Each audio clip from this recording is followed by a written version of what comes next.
बात है 1950s की। एक साइंटिस्ट थे जिनका नाम है कार्ट राइटर। उन्होंने एक बहुत ही इंटरेस्टिंग एक्सपेरिमेंट करा। उन्होंने कुछ चूहों को लिया और उन्हें पानी से भरे टैंक में डाल दिया मरने के लिए। ये चूहों को तैरना आता है, बट मुश्किल से मुश्किल 2-3 मिनट में लगभग चूहे मरने लगे।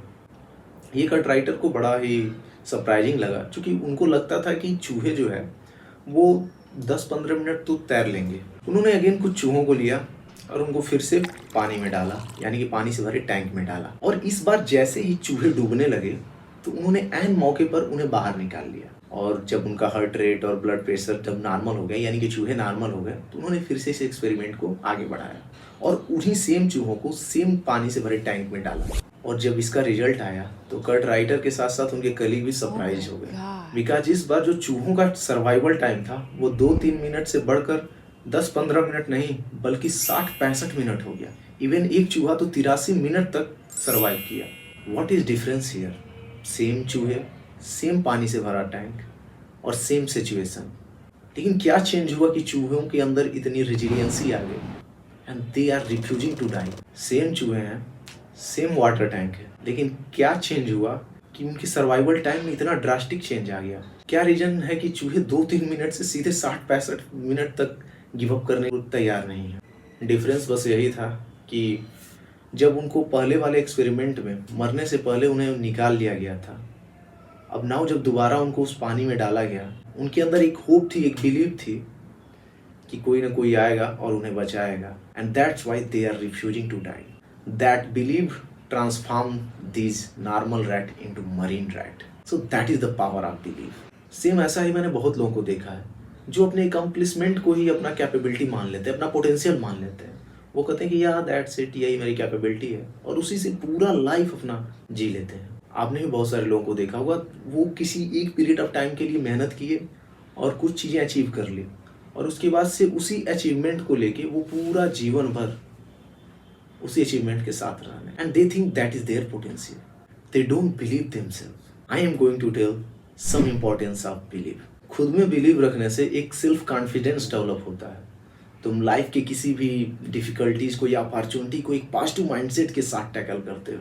खुद पे बिलीव करने से रेजिलियंसी आती है, यानी कि अब कोई भी डिफिकल्ट से डिफिकल्ट सिचुएशन आए, तुम गिव अप करने को तैयार नहीं। तुम्हारा माइंड बोल रहा है कि yeah bro this is going to be very tough, but you are resilient because you have a believe. Self believe से डिसीजन मेकिंग की क्षमता इंक्रीज होती है। तुम्हारे माइंड में एक क्लैरिटी होती है, एक कन्विक्शन होता है किसी भी चीज़ को करने के लिए।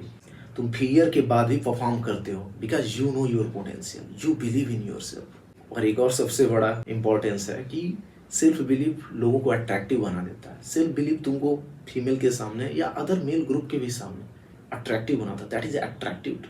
सो क्वेश्चन ये आता है कि how to believe in your self.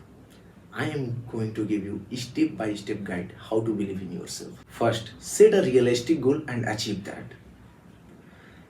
तुम छोटे से छोटा अचीवेबल गोल सेट करो और उसे अचीव करो, क्योंकि विन जनरेट विंस।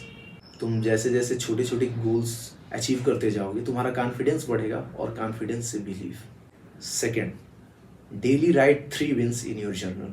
अगर तुम सेल्फ इम्प्रूवमेंट पे हो और अभी तक जर्नल नहीं बनाए हो, अभी तक डायरी राइटिंग नहीं कर रहे हो या जर्नलिंग नहीं कर रहे हो, तो ब्रो आज से ही स्टार्ट करो। अपने डेली जर्नल में आज के 3 विंस डेली लिखो कि ये मेरे 3 विंस हैं। It could be like brushing your teeth, मतलब छोटे से छोटा भी हो सकता है, बड़ा से बड़ा भी हो सकता है। Write down 3 wins. इससे तुम्हारा माइंडसेट लूजर माइंडसेट से विनर माइंडसेट में चेंज होता है।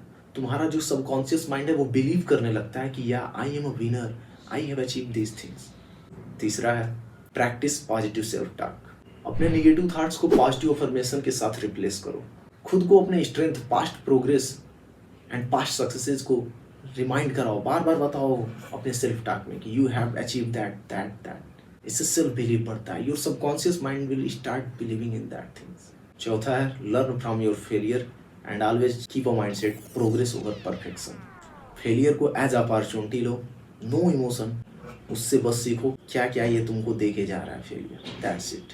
पांचवा है surround yourself supportive people and eliminate the negative element. अगर तुम्हारे सेल्फ बिलीव को सबसे ज़्यादा नुकसान कोई पहुंचाता है तो वो लोग होते हैं जो तुम्हारे ऊपर डाउट करते हैं, जो तुमको बार बार बोलेंगे कि ब्रो तुमसे ना हो पाएगा। उनका खुद का सेल्फ बिलीव इतना कमज़ोर होता है। सो वो तुम्हारा भी कराना चाहते हैं. So eliminate that type of people and surround yourself supportive people. अगर तुम एक बिलीवर हो, यानी कि गॉड में बिलीव करते हो, यू बिलीव दैट कि every one is a son of God, या सभी लोग भगवान के पार्ट हैं. Believe me bro, God is a greatest creator. और वो कभी भी एक फेलियर, एक लूजर, एक सिंप को नहीं बनाएंगे. इस सोसाइटी ने तुम्हें लूजर और फेलियर बनाया है, तुमको इसका डेफिनेशन दिया है. You are a part of God, you are not average. Life को अपने फुल पोटेंशियल पे जियो. You need to believe in yourself. भगवान के लिए कोई भी चीज़ इम्पॉसिबल नहीं होता है, सो तुम्हारे लिए भी नहीं. Believe in yourself, believe in yourself, believe in your self.